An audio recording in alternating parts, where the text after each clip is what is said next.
అనే word use చేస్తుంటాం.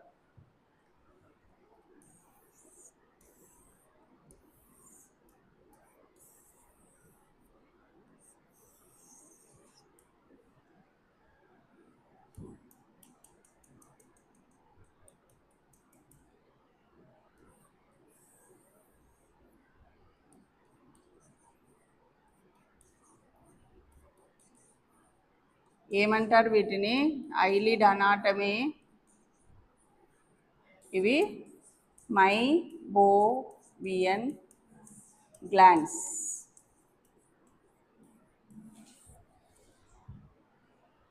ఇవి ఒకలాంటి మాడిఫైడ్ స్వెట్ గ్లాండ్స్. దీంట్లో సీబమ్ అనేది వస్తుంది, సెబేషియస్ గ్లాండ్ లాగా ఒకలాంటి సెక్రీషన్స్ వస్తాయన్నమాట దీంట్లో నుంచి. ఈ సెక్రీషన్స్ మన ఐలిడ్ మార్జిన్ని ఎప్పుడు ఆయిలీగా ఉంచడానికి, డ్రై కాకుండా ఆయిలీగా ఉంచడానికి నార్మల్గా యూజ్ అవుతుంది.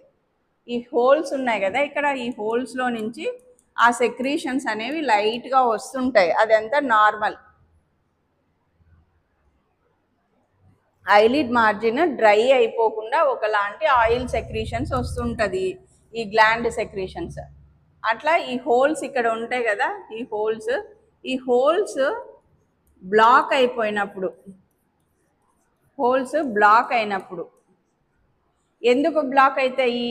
ఈ సెక్రీషన్స్ థిక్గా ఉన్నప్పుడు ఈ హోల్స్ బ్లాక్ అయిపోతాయి అన్నమాట.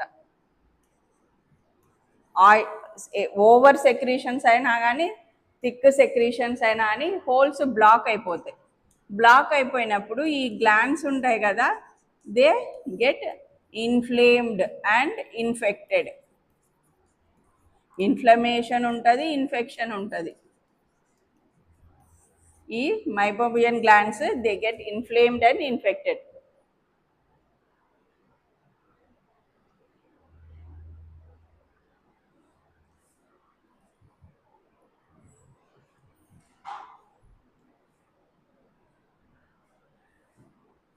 కాబట్టి what is chalazion? Inflammation of meibomian gland is chalazion. Single gland ఉండొచ్చు, పక్కన ఉన్నాయి 2-3 గ్లాండ్స్ కలిపైనా ఉండొచ్చు.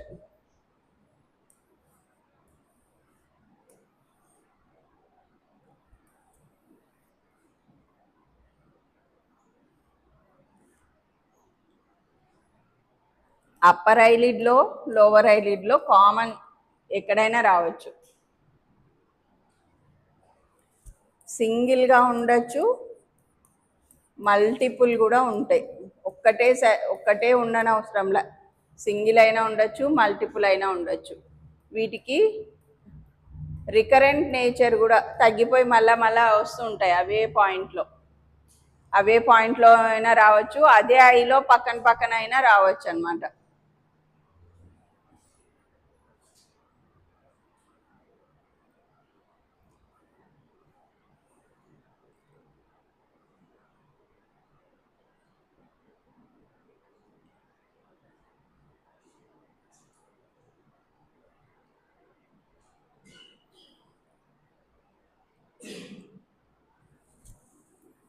కాజెస్ వచ్చి మళ్ళీ సేమ్ హైజీన్. ఇవి కామన్గా రిఫ్రాక్టివ్ ఎర్రర్స్ కరెక్షన్ చేయని వాళ్ళకి వస్తుంటాయి.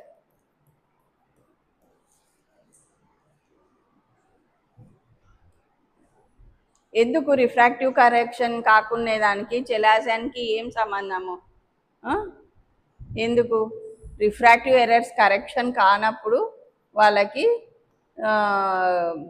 డ్రైనెస్ అట్లా కంప్లైంట్లు ఎక్కువ వచ్చి వాటరింగ్ ఉండొచ్చు. సేమ్ అగైన్ టచ్ టెక్నిక్ అంతే. ఆ వాటరింగ్ వల్ల ఊరికే కళ్ళు రుద్దడము, సైడ్ ఒకదానికి ఒకటి ఇంటర్ రిలేటెడ్. వాటరింగ్ రావచ్చు, డ్రై ఐస్ రావచ్చు, లేకుంటే మనకు అలర్జీ కూడా ఎక్కువ వస్తుంటుంది. రిఫ్రాక్టివ్ ఎర్రర్స్ కరెక్షన్ చేయనప్పుడు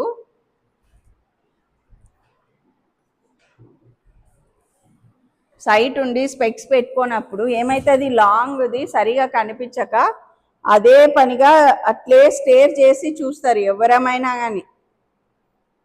స్టేర్ చేసి చూసినప్పుడు డస్ట్ ఎక్కువ పోయి, విండ్ ఎక్కువ తగిలి, గాలి ఎక్కువ తగిలి, డస్ట్ ఎక్కువ తగిలి ఏమవుతుంది, ఒకటి అలర్జీ రెస్పాన్స్ వస్తుంది, ఇంకొకటి వాటరింగ్ వస్తుంది.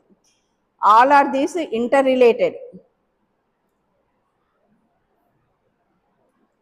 మన స్పెక్స్ పెట్టుకోవడం వల్ల అలర్జీ తగ్గుతుంది, ఎందుకు, డస్ట్ ఎక్కువ పడదు కాబట్టి, బాగా కనిపిస్తుంది కాబట్టి, నీళ్ళు కారడం అట్లా అవేమి ప్రాబ్లమ్స్ ఉండవు. we don't touch eyes again and again. ఈ రిఫ్రాక్టివ్ ఎర్రర్స్ కరెక్షన్ కానప్పుడు ఇట్లా ప్రాబ్లమ్స్ అన్నీ వస్తాయి అన్నమాట. నెక్స్ట్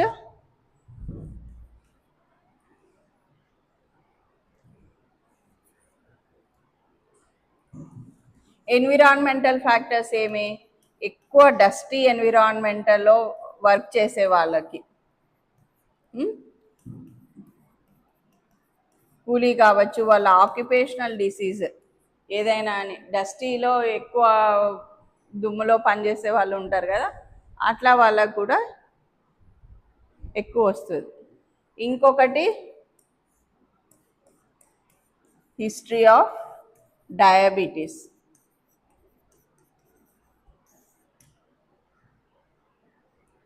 ఎందుకు డయాబెటీస్లో ఎక్కువ వస్తుంది, డయాబెటీస్ అంటే we are more prone for infections కాబట్టి డయాబెటీస్లో ఎక్కువ వస్తుంది.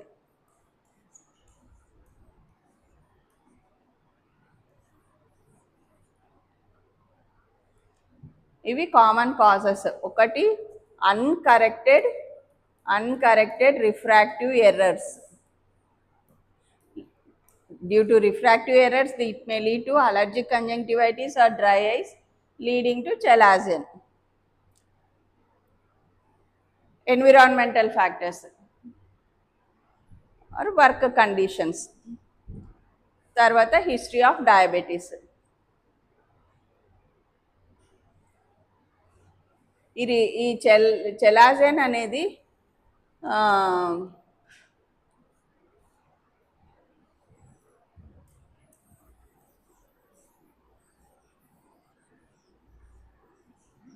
నేను చూసిన ఫ్యాక్టర్ అంటే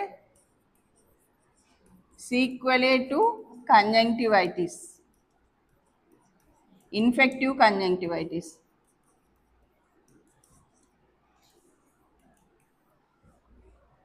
ఫస్ట్ కళ్ళకి వచ్చింది మేడం, కళ్ళు ఎర్రగై నీళ్లు గారడం, అతకపోవడం అయినాయి, కొన్ని రోజులు ఏవో లోకల్ డ్రాప్స్ వేసుకుంటే తగ్గిపోయింది, మళ్ళీ కొన్ని రోజులకి ఇట్లా అయిపోయింది అని చెప్తుంటారు.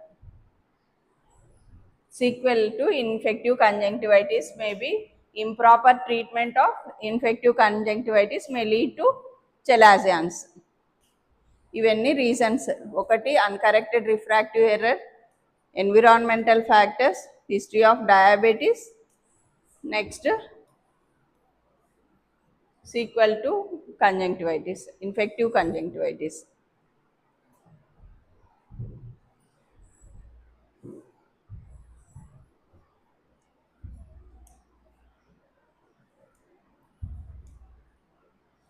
నెక్స్ట్ చలాజియన్లో what are signs and symptoms?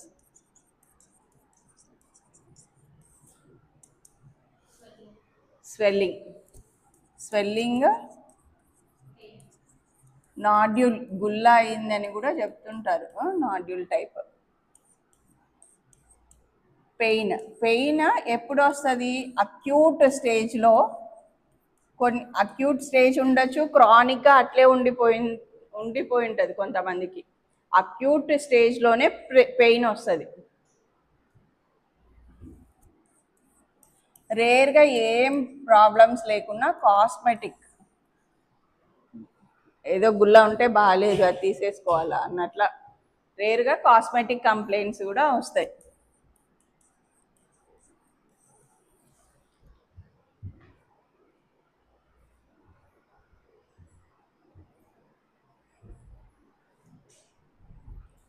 దీంట్లో సైన్స్ మనము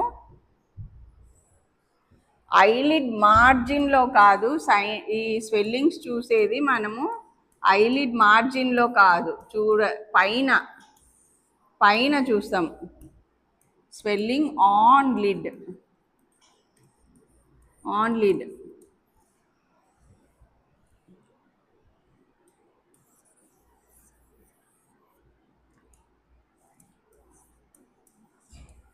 తర్వాత కొంతమందికి రెడ్నెస్ ఉండొచ్చు, కానీ చాలా వరకు no redness, no watering. Sometimes negative signs also important for diagnosis.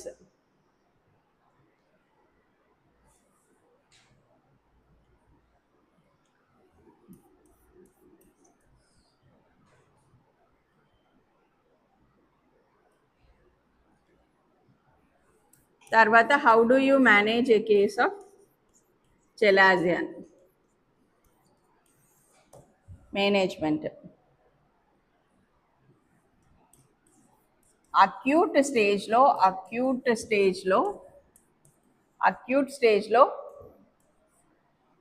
Only symptomatic treatment అంటే సిస్టమిక్ యాంటీబయాటిక్ టాబ్లెట్స్ రూపంలో అండ్ యాంటీ ఇన్ఫ్లమేటరీ.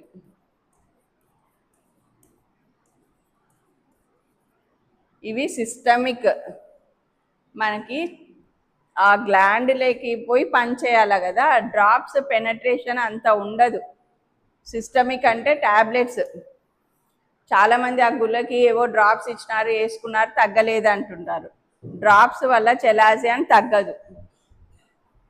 సిస్టమిక్ అంటే ఓరల్ కావచ్చు, ఐవి కావచ్చు, ఐఎం కావచ్చు, మనకు అంత అవసరం లేదు కాబట్టి ఇక్కడ ఓరల్. మనకి అక్యూట్ స్టేజ్లో పెయిన్లెస్ స్టేజ్ ఉంటుంది కదా, పెయిన్లెస్ స్టేజ్ ఆఫ్టర్ అక్యూట్లో పెయిన్లెస్ స్టేజ్లో ఐ అండ్ డి అంటే ఇన్సిషన్ అండ్ డ్రైనేజ్. ఇన్సిషన్ అంటే ఏమని అర్థము? కట్ చేయడం. Incision and drainage, I and D.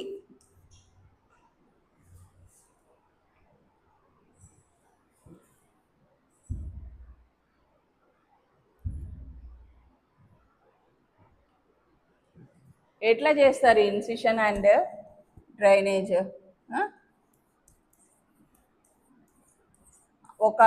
ఒకవేళ క్వశ్చన్ ఇట్లా only incision and drainage of chalazion అని వస్తే, రాకపోవచ్చు, నేను ఊరికే అంటున్నాను. అంత పర్టికులర్ ట్రీట్మెంట్లు మీకు ట్రీట్మెంట్ పరంగా మిమ్మల్ని అడగరు, కానీ మీకు అర్థం కానిక చెప్తున్నా. లిడ్ పైన వస్తుంది కదా, ఇది స్వెల్లింగ్ లిడ్ పైన ఇట్లా కనిపిస్తుంది. ఎట్లా చేస్తారు? ఇది లిడ్ రివర్ట్ చేస్తారు.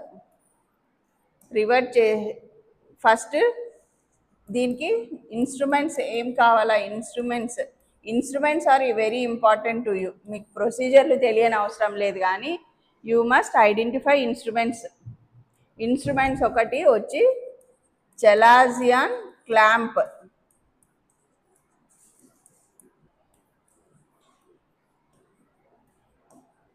Next chalazion scoop.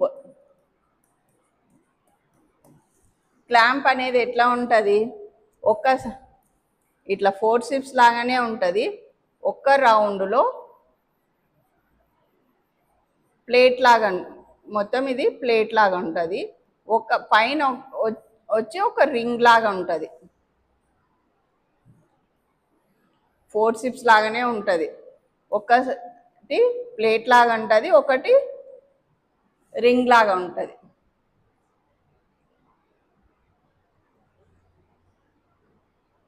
ఈ ప్లేట్ లాగా అనేది ఇన్సైడ్ పెట్టాల. ఈ ప్లేట్ అనేది ఇట్లా కింద ఇన్సైడ్ పెడితే సారీ, ప్లేట్ అనేది పైన వస్తుంది. మనం రివర్ట్ చేస్తాం కదా, ప్లేట్ అనేది పైన పెట్టి ఈ రింగ్ లోపల సైడ్ పెట్టి రివర్ట్ చేస్తాం. ప్లేట్ పైన పెట్టి కింద రింగ్ పెట్టి రివర్ట్ చేస్తాం. రివర్ట్ చేసినప్పుడు లోపల సైడ్ ఈ రింగ్ వస్తుంది. రింగ్ వచ్చిన ఇక్కడ ఇన్సిషన్ ఇస్తాం. ఎందుకు మనము ఎందుకు ఇట్లా రింగ్ పర్పస్ ఏమి, అది రింగ్స్ అలాగా ఎందుకు ఇచ్చినారు, పర్పస్ ఏమి చూసినా చలాజన్?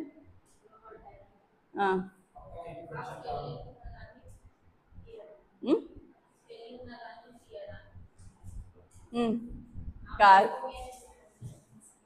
కాదు, ఎందుకు అంటే మనము లిడ్ బ్లడ్ లీక్ అవుతున్నప్పుడు లిడ్ ఎట్లా గట్టిగా పట్టుకుంటాము.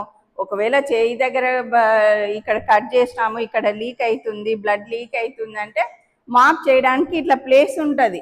ఇక్కడ మాప్ చేయడానికి ప్లేస్ చుట్టూ కంటిన్యూస్ ఇక్కడంతా బ్లడ్, దీంట్లోంచి బ్లడ్ లీక్ అవుతుంది కదా, ఎక్కువ బ్లడ్ రాకుండా చుట్టూ టైట్ పట్టుకున్నట్ల, అది పర్పస్ అంతే. ఈ రింగ్ చుట్టూ టైట్ పట్టుకుంటుంది, ఆ గుల్ల ఇక్కడ మధ్యలో వచ్చేటట్లా ఎక్స్పోజ్ చేస్తారు. అంటే ఈ పక్క నుంచి వచ్చే బ్లడ్ వెసల్స్ అన్నీ టైట్ పట్టుకోవడం వల్ల ఆగిపోతుంది. మనము ఎక్కడైనా ఇట్లా టైట్ పట్టుకుంటే ఇక్కడ పైన బ్లడ్ లేస్తే ఇక్కడ కింద ఇట్లా కనిపిస్తుంది కదా, అట్లా అనమాట. టైట్ పట్టుకుంటే ఇక్కడ అంతా బ్లడ్ ఎక్కువ రాకుండా కంట్రోల్ చేస్తుంది. అప్పుడు ఈ చెలాజాన్ దగ్గర మనము వర్టికల్గానే ఇన్సిషన్ ఇవ్వాల ఎప్పుడైనా. వర్టికల్ ఇన్సిషన్ ఎందుకు వర్టికల్గానే ఇవ్వాలా?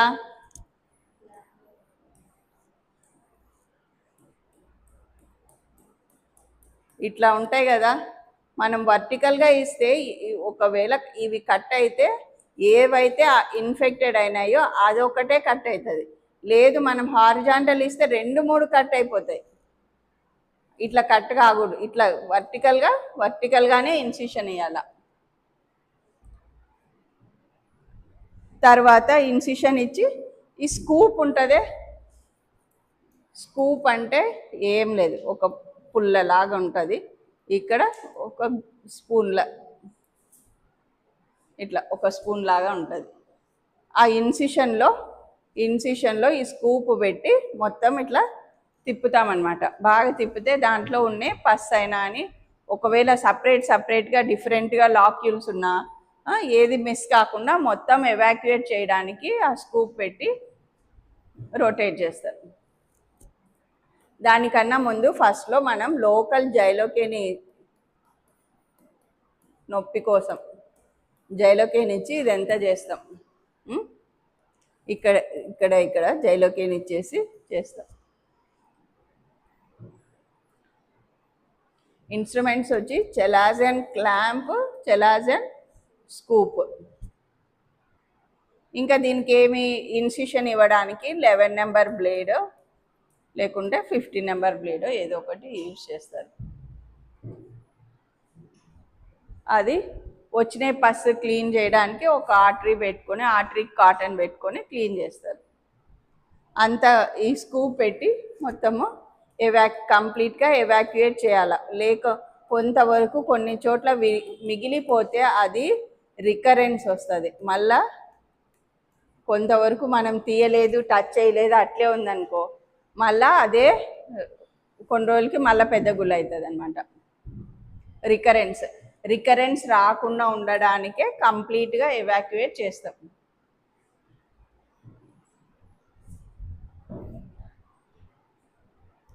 ఇది ఐఎన్డి.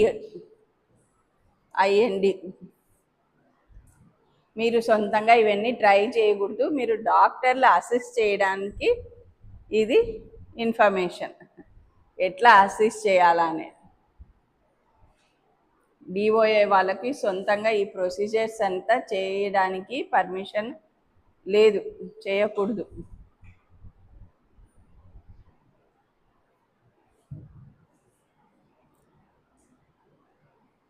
చెలాజన్ క్లాంప్స్లో సైజెస్ ఉంటాయి, స్మాల్ బిగ్ సైజులు ఉంటాయి. నెక్స్ట్ ఐఎన్డి చేసిన తర్వాత మళ్ళా అండ్ అది హీల్ కావడానికి యాంటీబయాటిక్స్, ఏం ఇన్ఫెక్షన్ స్ప్రెడ్ కాకుండా హీల్ కావడానికి యాంటీబయాటిక్స్ అంటే anti inflammatory, same systemic. Acute స్టేజ్లో వెరీ పెయిన్ఫుల్ స్టేజ్లో వస్తే 5 days ట్యాబ్లెట్లు పెట్టి, కొన్నిసార్లు తగ్గిపోకుండా అంటే అది 5 days తర్వాత రండి కావాలంటే తీసేస్తానని చెప్పి 5 days తర్వాత చేయాలి. అక్యూట్ స్టేజ్లో చేయకూడదు, పెయిన్లెస్ స్టేజ్లోనే చేస్తాం ఇది. నెక్స్ట్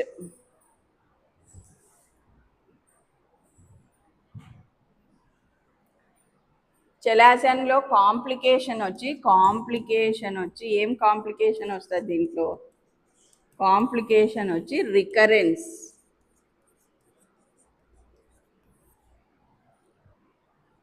ఈ కారణాలు చెప్పుకున్నామే, అన్కరెక్టెడ్ రిఫ్రాక్టివ్ ఎర్రర్స్, డయాబెటీస్, ఇంకొకటి ఎన్విరాన్మెంటల్ డస్ట్, అవి మనము కొన్నిసార్లు మళ్ళీ రికరెన్స్ వచ్చే ఛాన్సెస్ ఉంటుంది చెలాజియం ఆర్ ఆడియోలం ఎక్స్టర్నమ్. చెలాజియం కూడా మీకు ఎగ్జామ్ పాయింట్ ఆఫ్ వ్యూలో చాలా ఇంపార్టెంట్.